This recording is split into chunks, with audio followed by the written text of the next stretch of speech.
મારા ઘણા ફ્રેન્ડ્સે મને કહ્યું કે તમે ગુજરાતીમાં તો વિડીયો બનાવો જ છો, પણ હિન્દી અને ઇંગ્લિશમાં પણ વિડીયો બનાવો, અને કમેન્ટ પણ આવી હતી.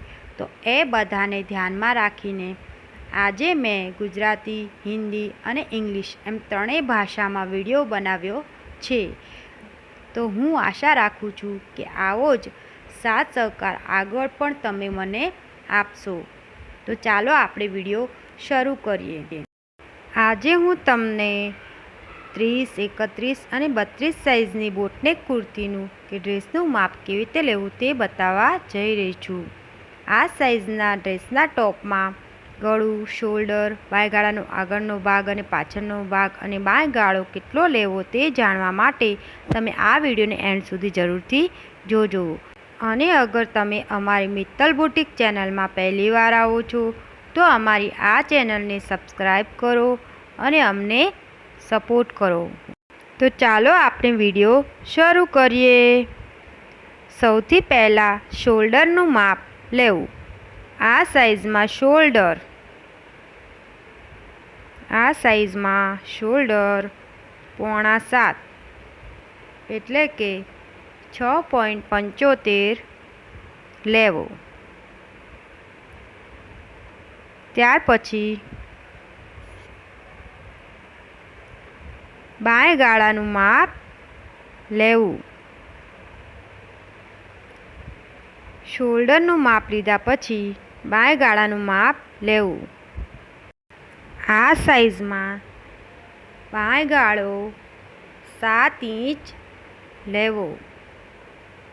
30, 31 અને 32 સાઇઝની બોટનેક કુર્તીમાં બાયગાળો 7 ઇંચનો લેવો.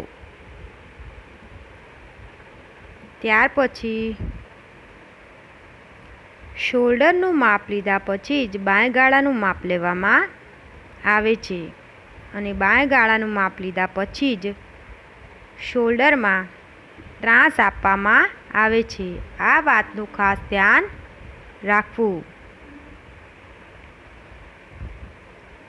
તો આ સાઇઝમાં શોલ્ડરમાં બોટનેક કુર્તીમાં આ સાઇઝમાં શોલ્ડરમાં 1/2 ઇંચનો ત્રાંસ લેવો.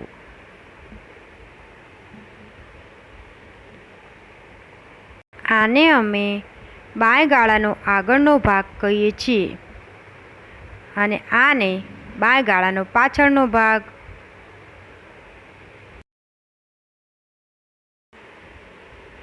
આ સાઇઝમાં 30, 31 અને 32 સાઇઝમાં બાયગાળાનો આગળનો ભાગ 5.5 એટલે કે 5.5 લેવો, અને બાયગાળાનો પાછળનો ભાગ 6.5 એટલે કે 6.5 લેવો. ત્યાર પછી આગળનું ગળું તમે તમારી પસંદગી પ્રમાણે લઈ શકો છો. 3 કે 3.5.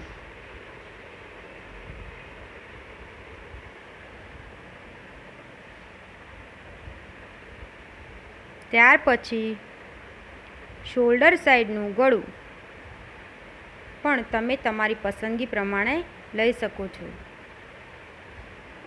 4 કે 4.5. 4 કે 4.5. બાયગાળામાં આગળનો ભાગ અને પાછળના ભાગમાં શેપ આપવા માટે 1 ઇંચનું અંતર રાખવું. 1 ઇંચ પછી જ બાયગાળાનો શેપ આપવો. 30, 31 અને 32 સાઇઝની બોટનેક કુર્તી કે ડ્રેસમાં બાયનું માપ કેવી રીતે લેવું તેને આપણે વિસ્તારથી ચર્ચા કરીએ.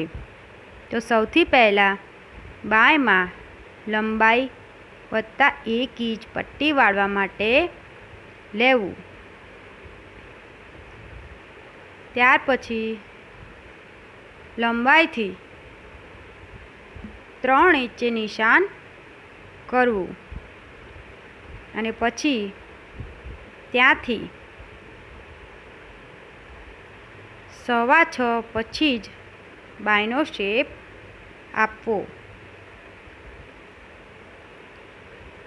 6:25 એટલે કે 6:15 પછી જ બાયનો શેપ આપવો. આ સાઈઝમાં 6.25 વત્તા 2 ઇંચ સિલાઈ માટે લેવું. તો આ સાઈઝમાં બાયનું આ પ્રમાણે કટિંગ કરવું. જો તમે બોટનેક કુર્તી કે ડ્રેસનું આ પ્રમાણે કટિંગ કરશો તો તમારો ડ્રેસ કે કુર્તીનું એકદમ પરફેક્ટ ફિટિંગ આવશે. ફ્રેન્ડ્સ, મેં પૂરેપૂરો પ્રયત્ન કર્યો આ વિડીયોમાં વધુ જાણકારી તમને હું આપી શકું. તો તમે એકવાર ટ્રાય કરીને જરૂરથી જોજો. તમારો ડ્રેસ કે કુર્તીનું કેવું ફિટિંગ આવ્યું તે મને કમેન્ટ કરીને જરૂરથી જણાવજો, કે જેથી મને આગળ આવા જ તમને હેલ્પફુલ થાય તેવા વિડીયો બનાવવા માટે મોટિવેશન મળે. ફ્રેન્ડ્સ, વિડીયો ખૂબ જ મહેનતથી બનાવ્યો છે, તો લાઈક, સબસ્ક્રાઈબ અને શેર જરૂરથી કરજો.